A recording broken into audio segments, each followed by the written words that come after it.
Querida e amada igreja, espero que todos vocês estejam bem. E não só isso, espero que todos vocês também estejam sensíveis aos apelos tanto das autoridades públicas quanto dos médicos acerca da não circulação desnecessária. E gostaria que você colaborasse com isso. Colaborar nessa hora não é ir para cultos aos domingos, não é frequentar reuniões de oração, não é frequentar festas.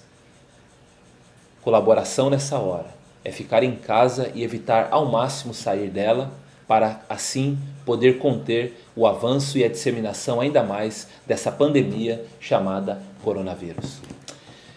Eu não sei você, mas a impressão que eu tenho toda vez que eu ligo a televisão é que as notícias que chegam, elas são cada vez piores.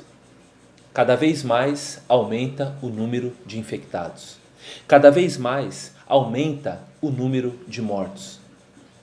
Analistas econômicos chegam e dizem que o mundo está, talvez, diante da maior recessão da história. Pessoas empregadas temem perder seus trabalhos. E, além disso, os médicos e as autoridades públicas temem por um colapso no sistema de saúde. As notícias, infelizmente, elas não são nada boas.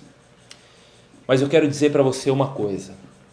Tempos difíceis exigem medidas de fé. Eu repito, tempos difíceis exigem medidas de fé.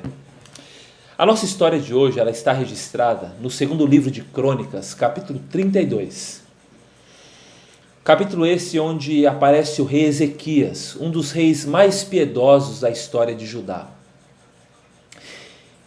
E o rei Ezequias, à semelhança nossa, também teve os seus dias difíceis, especificamente no ano de 701 a.C.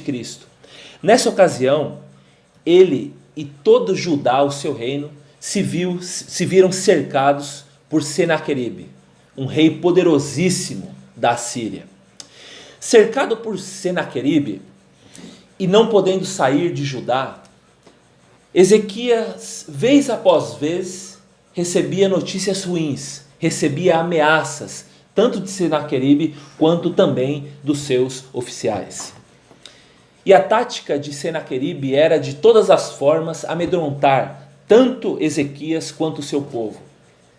E para isso ele usava a tática do medo, do terror, dizendo a Ezequias que jamais rei ou reino algum escaparam dele e do seu poderoso exército. Do ponto de vista militar e do ponto de vista bélico, Ezequias ele não tinha o que fazer para enfrentar Senaqueribe e o seu grande exército. Mas lembre do que eu disse. Tempos difíceis exigem medidas de fé. Tempos difíceis exigem medidas de fé. Ezequias ele não tinha um grande exército, mas Ezequias tinha um grande Deus. Ezequias não tinha um poder bélico que fizesse frente ao poder bélico de Senaqueribe, mas Ezequias tinha um grande Deus. Tempos difíceis exigem medidas de fé. E foram essas medidas que Ezequias tomou quando ele se viu em perigo junto com seu reino, a nação de Judá. Primeiramente, Ezequias deu ao seu povo uma visão elevada do tamanho do seu Deus. Disse Ezequias ao povo: sejam fortes e corajosos. Não tenham medo nem desanimem por causa do rei da Síria e do seu enorme exército, pois conosco está um poder maior do que está com ele. Que palavras poderosas, que palavras poderosas. Disse mais, com ele, Ezequias dizendo, com ele, com Senaqueribe e a Síria, está o poder humano, mas conosco está o Senhor, o nosso Deus, que vai nos ajudar e travará as nossas batalhas. Que confiança de Ezequias em tempos difíceis. Ezequias disse ao povo que, independentemente do tamanho do grande exército da Síria, o Deus que ele cria, o Deus que ele confiava, era infinitamente maior do que Senaqueribe e o seu exército. E não só isso, disse ainda que o poder que lutava com ele e por ele era o poder que os ajudaria em tempos difíceis. Diz o texto que quando o povo ouviu essas palavras do rei Ezequias, o povo se encheu de fé, de coragem e de ânimo. Porque Ezequias confiou em Deus e deu ao seu povo uma visão elevada do tamanho, da grandeza desse Deus Todo-Poderoso. Tempos difíceis, medidas de fé. Mas não só isso. Diz o texto que Ezequias tomou uma outra medida. Ezequias chamou um amigo para orar.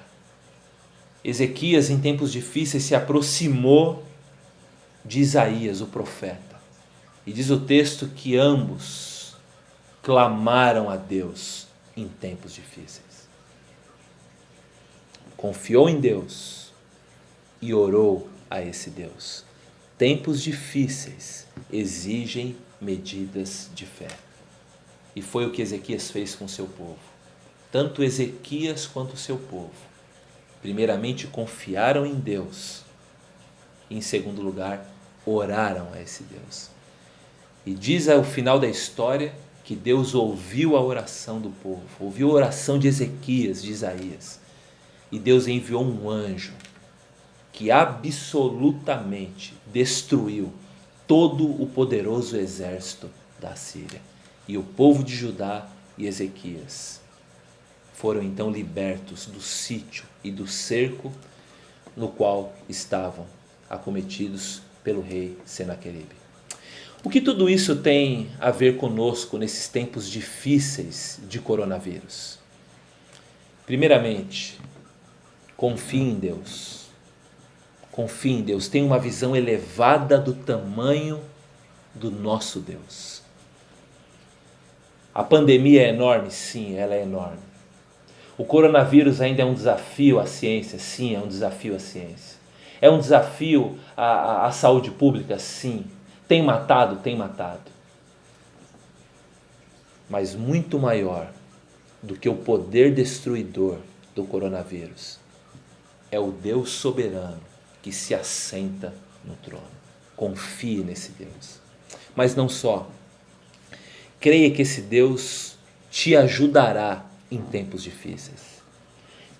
Você tendo ou não tendo coronavírus, Deus te ajudará. Vivendo ou morrendo, Deus te ajudará. Tendo emprego ou não tendo, Deus te ajudará. Geladeira cheia ou vazia, Deus te ajudará. Certamente, esse Deus que é grande, te ajudará, me ajudará, nos ajudará em todas as nossas necessidades. A semelhança de Ezequias, cujas forças eram mínimas diante do poder do rei da Síria, assim também nossas forças são mínimas em relação ao coronavírus. E no mundo tem sido visto isso. Mas, todavia, nós temos um Deus presente que lutará por nós essa batalha. Deus lutará por você, lutará por nós e certamente lutará pelo mundo que Ele criou. Em quarto lugar, ore a esse Deus. Não é sábio chamar alguém ou ir à casa de alguém para orar, mas é sábio entrar no seu quarto e buscar ao Senhor. É sábio chamar as pessoas de dentro da sua casa para orarem com você diuturnamente, pela talvez uma das maiores crises que o mundo passou. Tempos difíceis exigem medidas de fé. Confiança em Deus e oração são as medidas mais úteis que você e eu podemos tomar nesses dias difíceis. Que Deus abençoe muito a sua vida e um ótimo sábado. Que Deus te abençoe.